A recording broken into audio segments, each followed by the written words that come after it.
why your client is asking for a safety file. And then we're going to talk about the bill of quantities.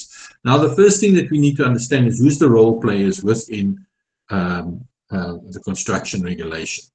So you will see there we've got the client, we've got the principal contractor, and then we have got all the different subcontractors, although the word subcontractors is not used anymore in the construction industry.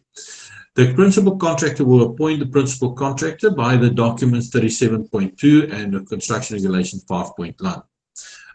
And it will give you guys a client spec and a baseline. This client spec is like their house rules. If you want to work for the client, this is what your safety file needs to look like, and it needs to then be specific to your client specifications. Then the principal contractor will appoint all its subcontractors. Obviously, it will have also the client spec and baseline because it's the house rules of that specific premises. Then you will have the 37.2, it's agreements, and the 7.1. 7.1 meaning that you're only liable for certain sections in the site and not everything. The construction regulation 5.1, as you can see there in the top, this is then for when you're liable for the whole site. Everybody must have a safety file, okay, to prove compliance, that they have proof of evidence that they are doing what the client has said in the client spec and compliant to the construction regulation. The safety file for the principal contractor must manage all the risks, must mention at least all risk and how to control it. The sites, the subcontractors, they will obviously just have their specific tasks. Now, the client must audit all of these contractors not exceeding 30 days. Okay, because if something goes wrong, it is the client's responsibility. Let's quickly see what happens if something goes wrong. The Department of Labor will go to the client and say, sir, this is your premises. Prove to be reasonable person, meaning what have you done to try and prevent this incident from happening? Okay, then you can say, yes, I have appointed my contractors, I have vetted them, I gave them the baseline and my house rules, and we have appointed them. Then you will see now the responsibility jump over to the principal contractor. The principal contractor then needs to prove reasonable person. He the buck stops with him. And what have you done to try and prevent this incident from happening? Then you will say, I have appointed my subcontractors, I have given them the client specifications, and they are then compliant. So then it jumps over to the subcontractors. Wherever there is a break in communication, wherever there's an element not addressed, that is where the liability stops. So it is good to be prepared. Get your general safety file so that when you go to site that you're actually not new with this whole thing. But keep in mind, every site must be specific. Every site has got their own risks and own hazards, which is unique. When you go and you do an installation on a one-story building versus a multiple level story, the hazards change. And that is why your safety files must change accordingly. We must keep in mind also that your safety files is a reflection then of your company. Okay, so if you have a generic safety file, use it as a base and use the elements in it. But when you copy and paste that baseline safety file, it actually reflects that you as a company do not understand safety and is actually using it on multiple sites and is not actually caring of the safety on that specific site. If you just think about it, if you appoint a contractor to come and work on your site, you want him to at least acknowledge that he has sat down, I've seen what can happen, what the task that needs to happen on your site, and what is the hazards and risk that is attached to that work, and put appropriate controls in place. And that's why it is so important that you must have a site-specific file. Each and every file must be specific to that environment. Okay. Now, where does the bill of quantities come in? So many times when you do a risk assessment, okay, when you do a risk assessment, your risk assessment, let me just quickly go out there. Your risk assessment is an opportunity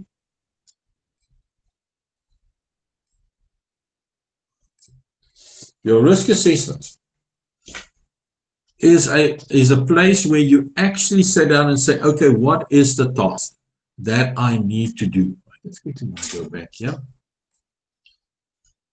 There you go. Good.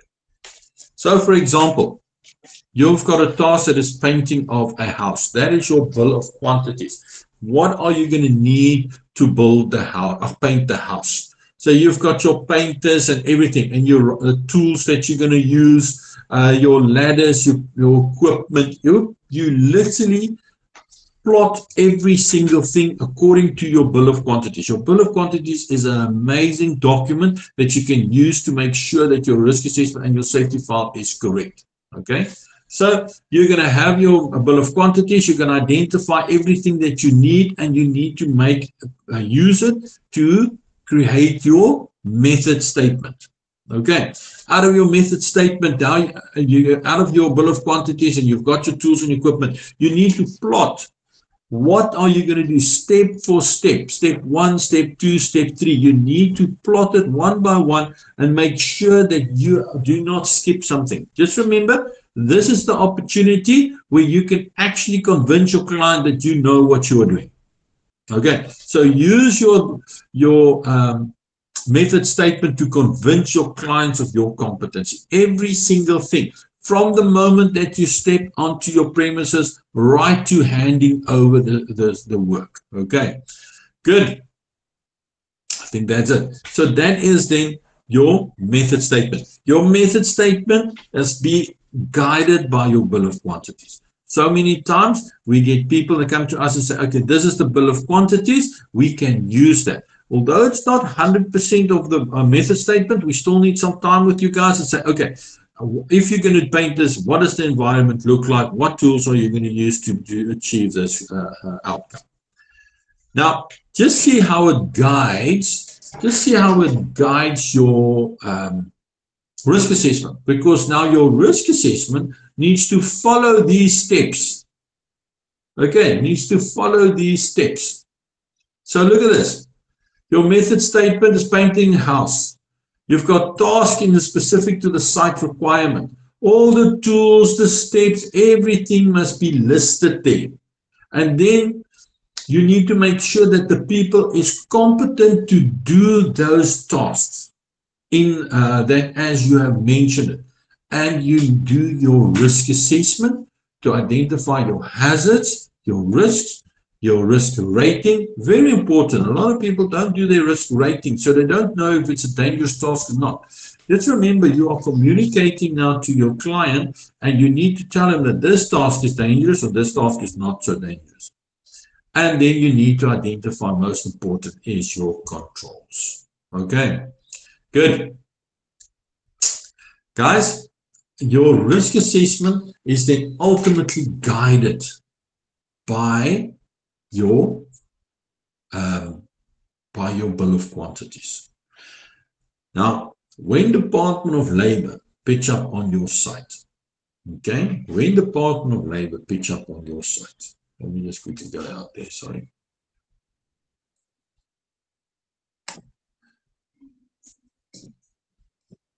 When Department of Labor pitch up on your site, the client have already started working with the Department of Labor, telling them exactly what they are going to do. When they look at your safety file, they want to see what you have mentioned, in what the client has mentioned. So please make sure that your bill of quantities and your safety file is in line, that what the client has said for you is in your safety file. I see we have got a question there. Somebody can raise their arm. You're welcome to ask your questions. If you've got any questions, guys, you're welcome to stop me at any time. Okay, good. Does that make sense? I quickly want to show you what we then use in our safety files.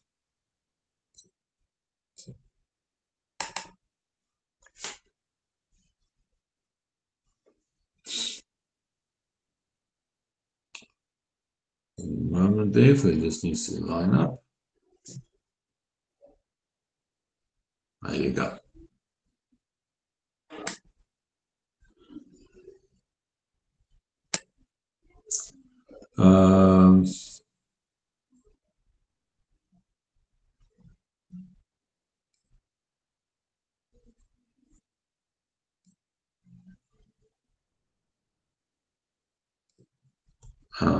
Okay. Good. Let me share my screen with you quickly.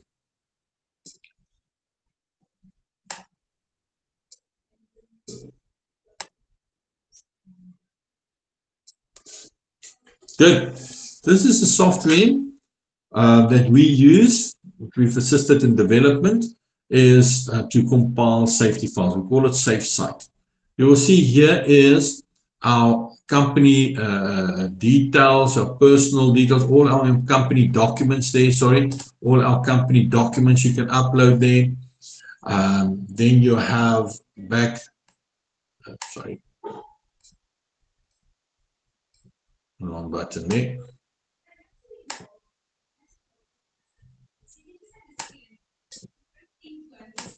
There you go. So you can load all your company documents, you can load all your personnel, all your employees, you can load them. You can add all their training, all their different things. You can build your own organogram there.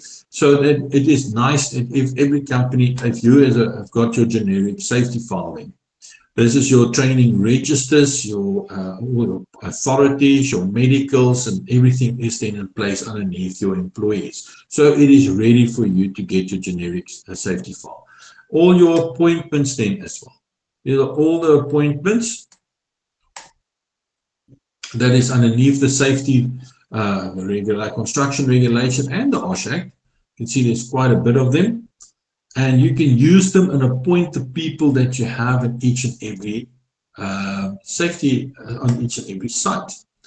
So then you will see we have got then your project details where you can now change it to a specific site. There's all your policies and your plans and your procedures that you're going to have. Let's quickly see. Okay. There's all your health and safety plans and your policies and all of those. And then you will have, you've got all your safety management plan and your fall protection plan. The safety management plan.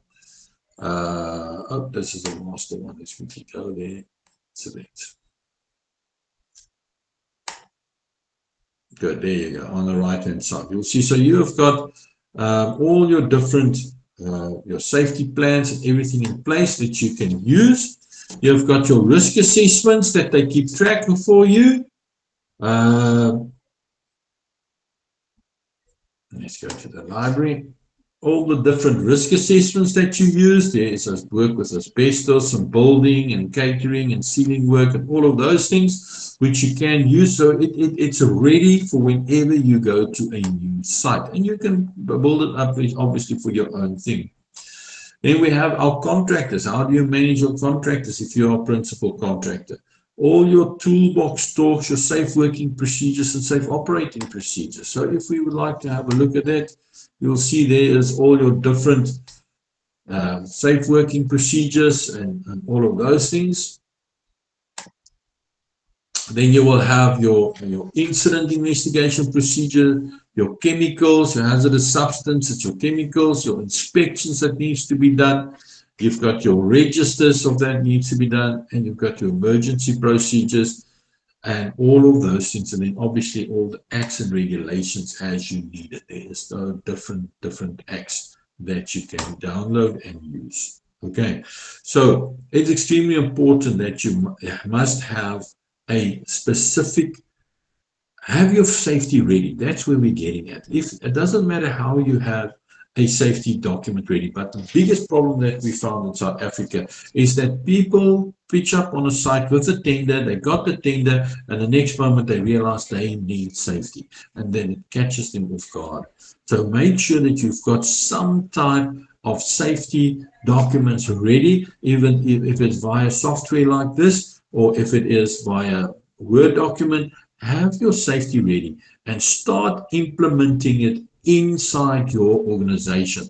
Get your employees ready so that you can start tendering for the biggest tenders out there. We must just remember that as a organization, you must always decide, are you going to compare yourself with those people that is battling the contractors, or are you aspiring to be one of the best in your industry?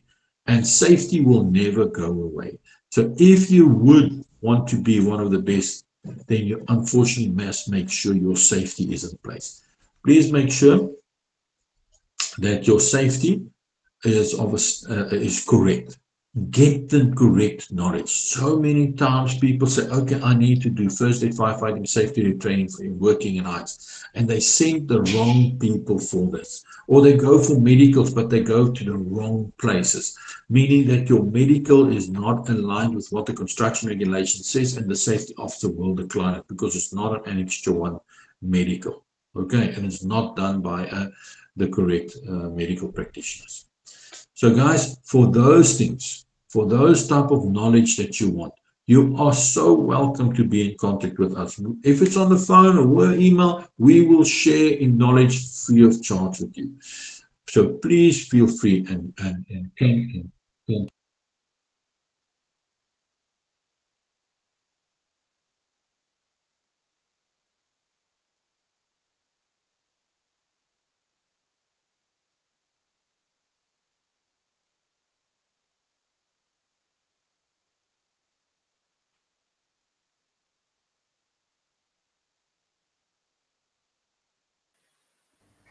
Hi, Kat, you're on mute. Good. Is that better? Yes. Sorry, man. For a moment there, I was interrupted. Okay. Are there any questions regarding your construction safety file versus your bill of quantities?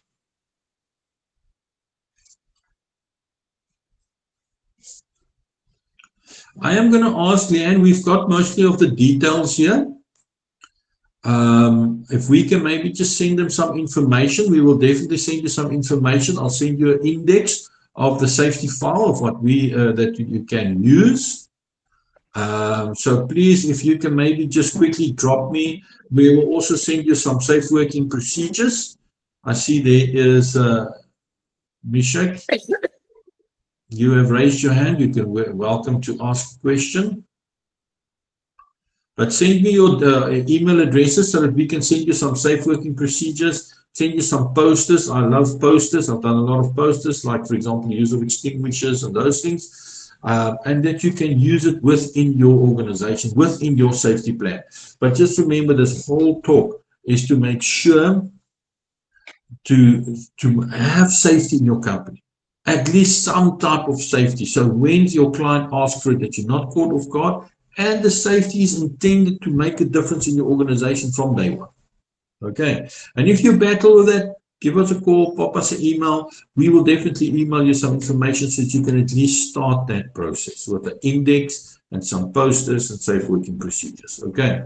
So please give us your details so we can start mailing you something. And you guys are most welcome, because I know the biggest problem that we have out there is that people cling on to their knowledge and they don't like to share. And actually, safety is so easy. So if you want to, give me your email address. Let's start sharing something with you guys, and you guys can get your safety up to speed. Okay, great stuff. Leanne, what does it look like? I see the notifications is coming in. As it's coming in, I'm taking them. Okay, great stuff. Great stuff. Ruzi, I see you are there. Okay. But if there's no questions, then for now, thank you very much. Loretta, I see you also there. You're welcome to Because Nasi has got his, or they have got their hand up. yes, Lela. Okay. Nkosinathi, you're welcome to talk. Thank you, Red. My name is Nkosinathi Ndlela from Yes. Electrical Consulting Engineers. Just want to check one thing, Red, as to how are you wanting to connect the bill of quantities versus the safety file? Because what we will normally do under the section P's and G's would normally allocate things for the site establishment and things that touch to the OSH Act. Yeah. So I'm just checking because the safety file is quite a thick document. It involves a lot of things as to how are you linking the entire safety file to the BOQ. You see your bill of quantities, when you tender, they give you a bill of quantities so that you don't skip certain steps. So everything will need to be listed on the bill of quantities, and then you can put your costing according to each element in the bill of quantities. Am I correct? Yes, that's correct. But in as far as the safety file is concerned, there will not, the document that you've just went through now, they will not really put everything as part of the BOQ, but in a BOQ they'll just put specific scope and some sections, very minimal sections. Absolutely. That's why it is important that you can use the bill of quantities as guidelines. For example, it will tell you that you need to do trenching. Okay, then you need to take the trenching and say, okay, now on that side I'm going to do trenching. So you can take that element trenching and you can break it down in your method statement. But the reason for this whole talk is a lot of people, they do, for example, on a big project, a big scope of construction. For example, they do trenching and painting and ceiling work and roof work, everything in their organization. But this client is only asking for trenching. But the moment that he receives the safety file, he's got everything. And then he says, no, you guys did not even read the bill of quantities. Do you understand? Or your safety file is a copy and paste exercise. So that is why it's so important. Use your bill of quantities, say it's only trenching, and then you use only your trenching documents. Okay. So again, so what kind of recourse do the contractors have in case the BOQ does not cover most of the things that are required on the safety file?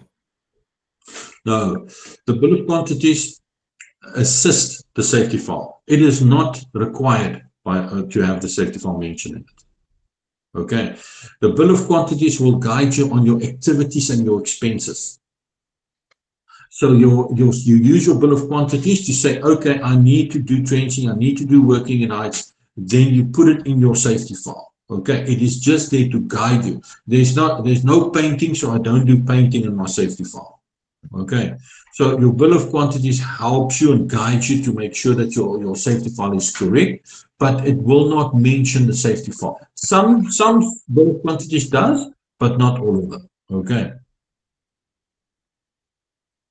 Good. I know that's a difficult one. I would love to talk to you afterwards and maybe give me an example, but send me a bill of quantities so that I see if I can assist you with that. It's maybe a better idea.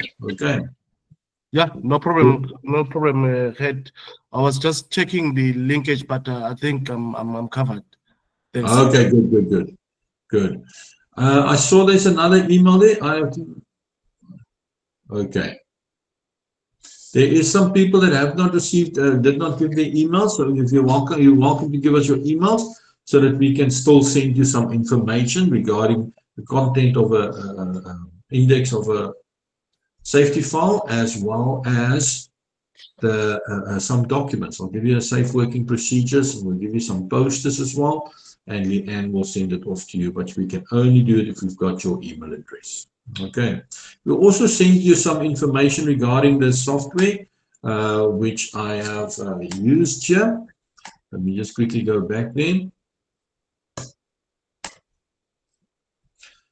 So we'll also send you some information and videos regarding that. I'll also send you on our YouTube video, our YouTube channel, where you can find a lot of information regarding what we have spoken of. We've got a YouTube channel and we call it The Safety Coach, because that's what we do. We like to share information.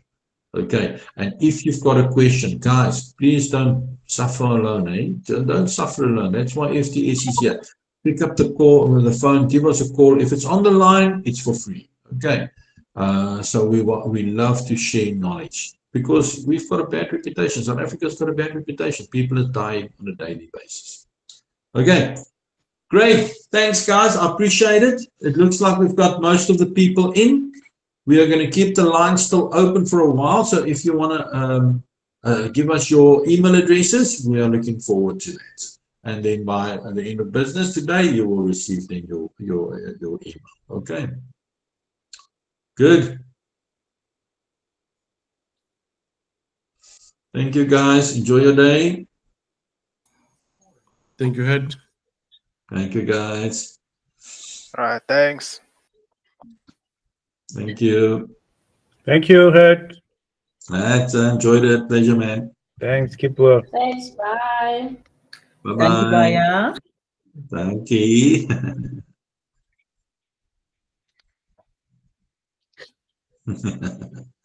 That was good.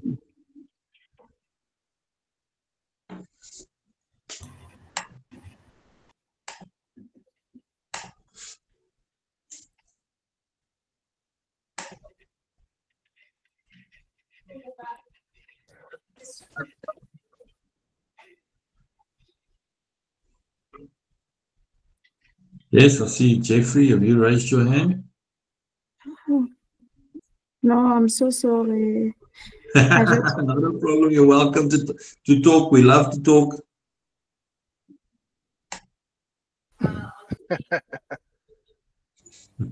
Jeffrey, you can send through your email address, please. Yes, I want to send it now.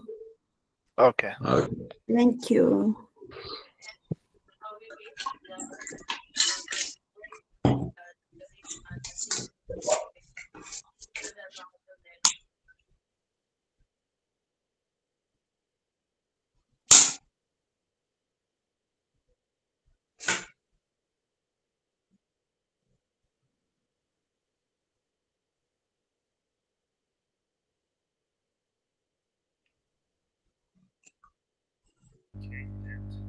Leanne?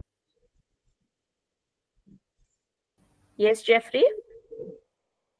I'm struggling to send my email address, but I have responded on the invitation address. Have you received? That's perfect. I'll send it. I'll pick it up from there.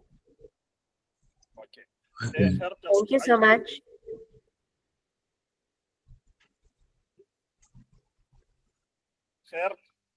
Yes. Yes, Jeffrey. Ja, ek is nog hier. Ek wag nog steeds for the last. How can I help you, Jeffrey? I'm still waiting for the last training date. Say again? You still remember? I said I'm still waiting for the last training we did. I think it was in January, and I've requested the documents for that. Okay, Jeffrey, I'll send you through because if your email address was supplied, we would have sent it through, but I'll resend it through. I'll appreciate that, Leanne. No problem. Thank you.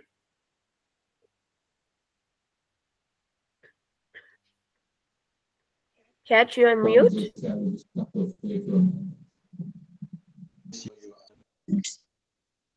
You're very faint. Am I better now? Yes, you are. Okay, Jeffrey. No, Jeffrey just said he was waiting on the January webinar. So I did explain that if an email address was supplied, we would have sent it, but I'll resend it today. Oh, good. Okay, thanks, man. Thanks, appreciate it. Okay. Thanks, guys.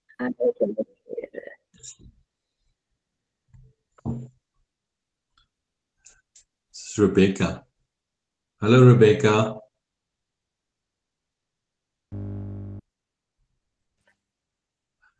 Hello, Rebecca.